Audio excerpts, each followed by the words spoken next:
నమస్తే, నేను Roja. Welcome to special debate. తెలంగాణలో మళ్లీ పొలిటికల్ హీట్ మొదలైంది. మున్సిపల్ ఎన్నికల వేళ ప్రతి వ్యూహాలతో సిద్ధమవుతున్నాయి రాజకీయ పార్టీలు. అటు సీఎం, ఇటు మాజీ సీఎం భారీ బహిరంగ సభలకు సన్నద్ధమవుతున్నారు. 9 జిల్లాల్లో పబ్లిక్ మీటింగ్స్ పెట్టేందుకు రేవంత్ సై అంటుంటే, దక్షిణ తెలంగాణలో బహిరంగ సభలకు సై అంటున్నారు కేసీఆర్.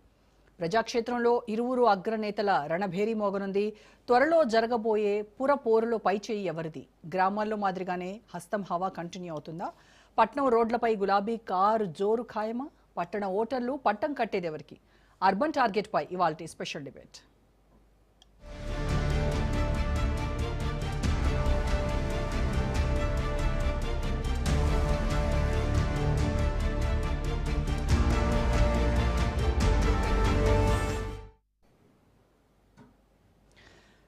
తెలంగాణలో మున్సిపల్స్ కు వడివడిగా అడుగులు పడుతున్నాయి. అసెంబ్లీలో మున్సిపల్ చట్ట సవరణ బిల్లు ఆమోదం పొందడంతో ఎన్నికల నిర్వహణకు ఉన్న అడ్డంకులన్నీ తొలగిపోయాయి. తాజాగా వివిధ పార్టీల ప్రతినిధులతో రాష్ట్ర ఎన్నికల కమిషనర్ రాణి కుముదిని సమావేశమయ్యారు. రాష్ట్రంలోని 117 మున్సిపాలిటీలు, 6 కార్పొరేషన్లకు ఫిబ్రవరిలో ఎన్నికలు నిర్వహించాలని రేవంత్ సర్కార్ భావిస్తోంది. మార్చిలోగా ఎన్నికల ప్రక్రియ పూర్తి కానుంది. పార్టీ సింబల్స్ పై జరిగే ఎన్నికలు కావడంతో అందరి దృష్టి పురపాలక ఎన్నికలపై పడింది.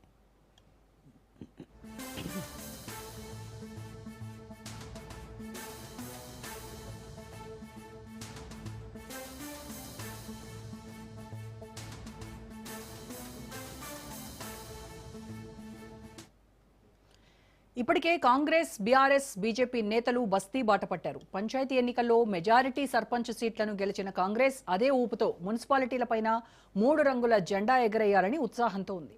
హైదరాబాద్ మినహా ఉమ్మడి 9 జిల్లాల్లో బహిరంగ సభలకు సిద్ధమవుతున్నారు సీఎం రేవంత్.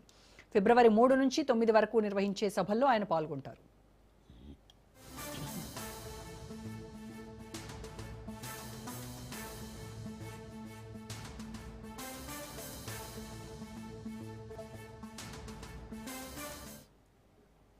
ఇక 2 ఏళ్లు సైలెంట్ గా ఉన్న గులాబీ బాస్ 2025 డిసెంబర్ 21న ఒకే ఒక్క ప్రెస్ మీట్ తో అటెన్షన్ క్రియేట్ చేశారు.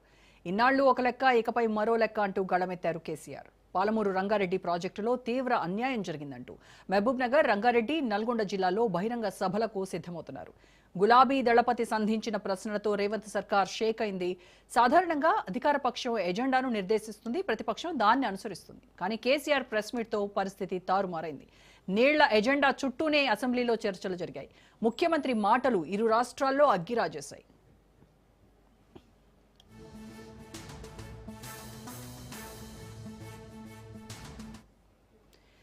ఇక మరోవైపు బీఆర్ఎస్ వర్కింగ్ ప్రెసిడెంట్ కేటీఆర్ కు మంత్రి పొంగులేటి శ్రీనివాసరెడ్డి ఛాలెంజ్ విసిరారు. జూబ్లీహిల్స్ ఉప ఎన్నిక, గ్రామ పంచాయతీ ఎన్నికల్లో చిత్తుగా ఓడగొట్టినా బుద్ధి రాలేదన్నారు.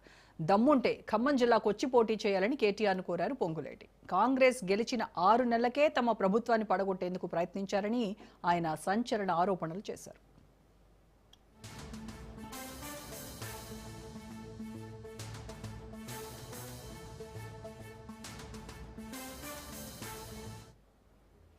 కేసీఆర్ మౌనంగా ఉన్నంత కాలమే రేవంత్ సర్కార్ సురక్షితంగా ఉంటుందని విశ్లేషకులు భావిస్తున్నారు.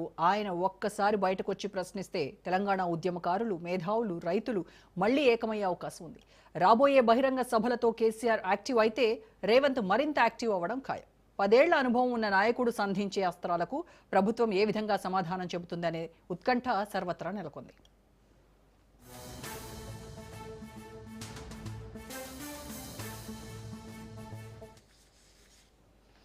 కొడితే కుంభస్థలాన్నే కొట్టాలంటారు. అప్పుడే గేమ్లో కిక్. దశాబ్దాలుగా చరిత్ర చెబుతున్న సత్యం ఇదే. తెలంగాణలోనూ అదే జరుగుతోంది. పవర్లో ఉన్నప్పుడు అప్పటి సీఎం ప్రత్యర్థులకు 3 చెరువుల నీళ్లు తాగిస్తే ఇప్పటి ముఖ్యమంత్రి ఏకంగా 6 నదుల నీళ్లే తాగించేందుకు రెడీ అవుతున్నారు. దీంతో పాలిటిక్స్ టిట్ ఫర్ టాట్ అన్నట్టుగా సాగుతున్నాయి.